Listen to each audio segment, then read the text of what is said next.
What's up, everyone? Welcome back to the Hardcore Fab Shop. I am Anthony Bronner, and on today's video, we're back to work on Old Crow.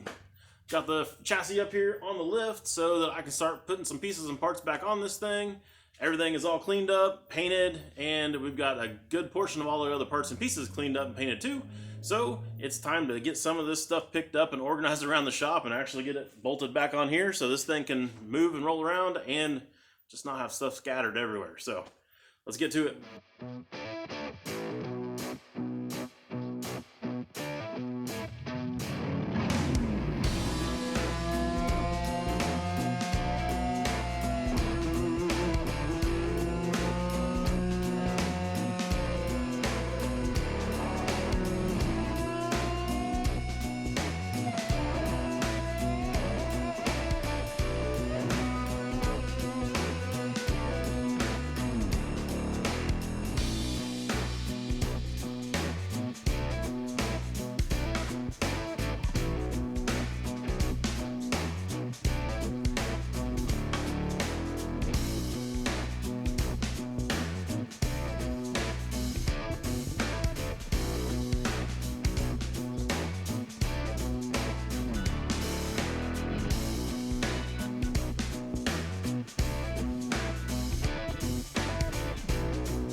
Well, we're at the point where we need to do something about some shocks. Of course, I got the ones that we've already mocked everything up with. Those are going to work great, but this blue is not doing it for me. We've already got a little bit too much shiny bling bling things going on, and the blue doesn't go with anything. So I am going to try to doctor those up a little bit and see if I can make them kind of fit our scenario a little bit better. Worst case scenario, I'm going to mess them up and I'll have to paint them some other color anyway. So we'll see how it goes.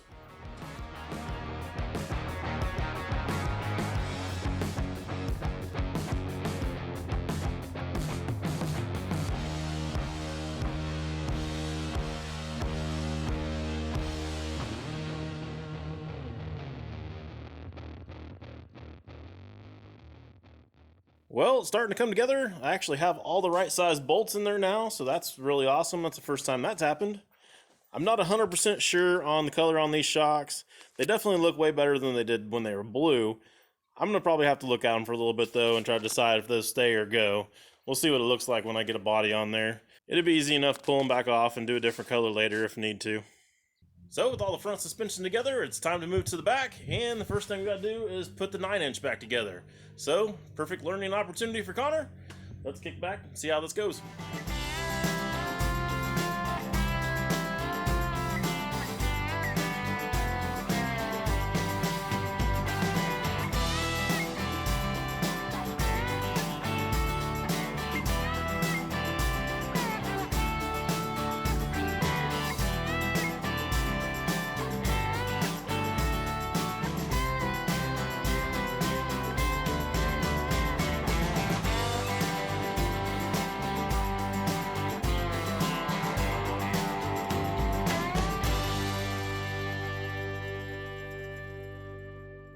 Alright, we got the center section back in the rear end, and went to go put the axles in with the disc brake kit that we ordered, and I gotta show you guys how well this lines up. I mean, it's nothing that we can't fix here because we got plenty of stuff to do it, but something for you guys to think about if you guys are ordering this kit.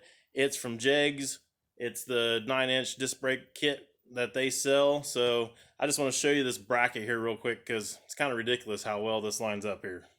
Alright, so this piece here is supposed to go in place of your backing plate, and then this piece is supposed to also bolt onto the same outside flange so that you have a place to start mounting your caliper. Now, if you look right here, that hole is lined up.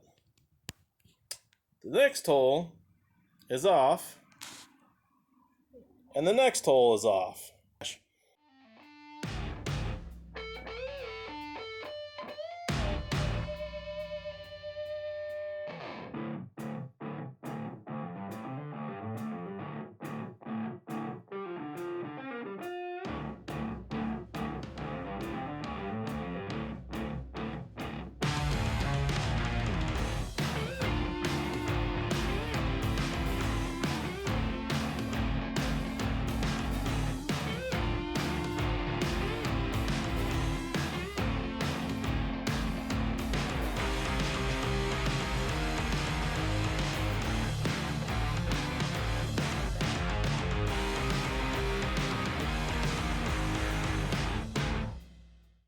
And just like that, it is all back together.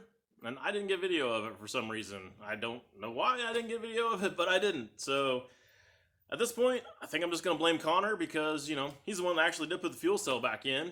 And he's the new kid and he's not here to defend himself. So yeah, we're just going to do that. So let me go ahead and flip the camera around. I'll give you guys a quick walk around of it. You can see what it looks like now. Alright, so you did see the front end all go back together. I'll give you a little closer view of what the shocks kind of look like now. You guys can let me know in the comments below what you think of that. Should I keep it or should I do something different? Of course, frame's all looking good and got the fuel cell mounted. Like I said, Connor did that. Might need to go ahead and put one more coat of paint over the top of that lid. That kind of looks crappy. So probably do that. Rear end's all painted, back together, of course. 4-link bars are all in. Disc brakes are all hooked up to the axle, and the lines are into there. So I still have to plumb everything from that point on. Go from there. Of course, we got the ammo boxes back in, so that's cool. So let's start on the plumbing side of things. I've got a T and some other pieces that I need to grab to be able to start hooking it up to where it can run down the side of the frame rail and get up here to where it needs to. So I'll probably be working on that stuff next. I'm probably not going to spend a whole lot of time videoing that stuff because it's kind of boring. So you guys will get the gist of it. I'll show you what it looks like when it's all said and done. But before we go on this video, I want to do something here real quick with the front end of this thing. I was a little bit worried on whether or not it was going to have very good travel and all that kind of stuff with putting that extra bar in there and kind of binding that front end up. And now is the first time that I've actually had all of the bolts in it and everything, and I've actually had it together enough where I could actually try to test it and see how it's going to work. So I'm going to stick a jack underneath it real quick and lift it up and just kind of see how everything moves around.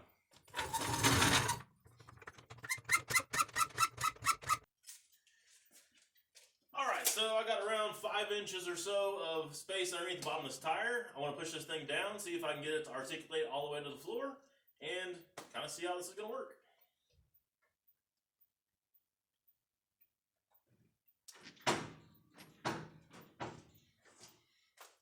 Not too bad. I think I used probably 4 of that 5 inches before it actually started lifting the frame, so I'm pretty happy with that.